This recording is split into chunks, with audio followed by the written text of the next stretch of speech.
it comes to the bilateral relations with the US or having different meetings with the other counterparts regarding other regional issues, since you mentioned Kashmir as well? Right. Well, as happens in any of such events, there are a lot of expectations on the sidelines that can possibly take place. So meetings are expected to happen on the sidelines. We don't have official confirmations of whether or not they're going to happen, but they could possibly happen with the U.S. authorities, including Marco Rubio, and there's going to be engagements with different countries as well who are going to be present. Of course, 20 plus countries and the representatives are here as part of the Board of Peace meeting. So that's always something that's likely going to happen. And of course, the Prime Minister is here on the invitation of the US President. And we know that Pakistan and the United States have a really close relationship, particularly under the Trump administration. And we've seen that engagement in the kind of words and praise that has come out from the Trump administration and what he said about Pakistan. And so it's likely that there is going to be a discussion also with regards to the bilateral relationship that Pakistan has with the United States. But whether or not there's going to be an actual sit down with the US counterparts is something that remains to be seen. And we'll likely know more about it as soon as the board meeting finishes.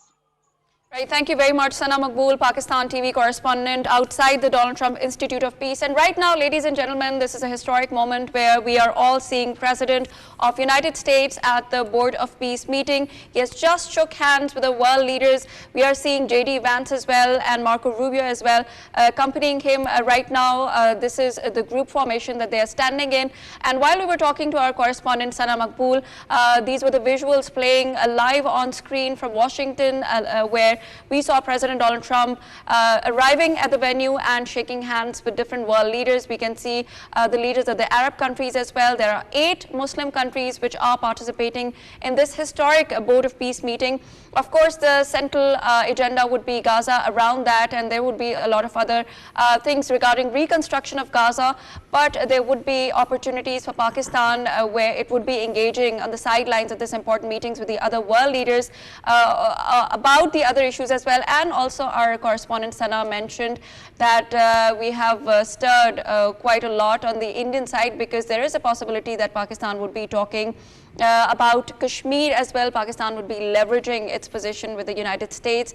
And right now, these are the live visuals on your screen where you are looking at the very unusual, at the very historic, at a new chapter in the world history where we were already talking about the traits of President Donald Trump, as what kind of a leader he is and how kind of unprecedented examples he is trying to create here.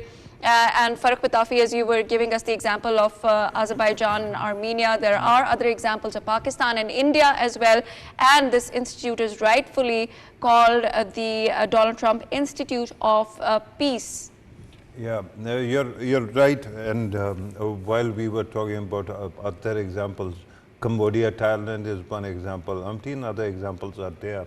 So right now, what we are looking at is a lot of American President's cabinet, and I see the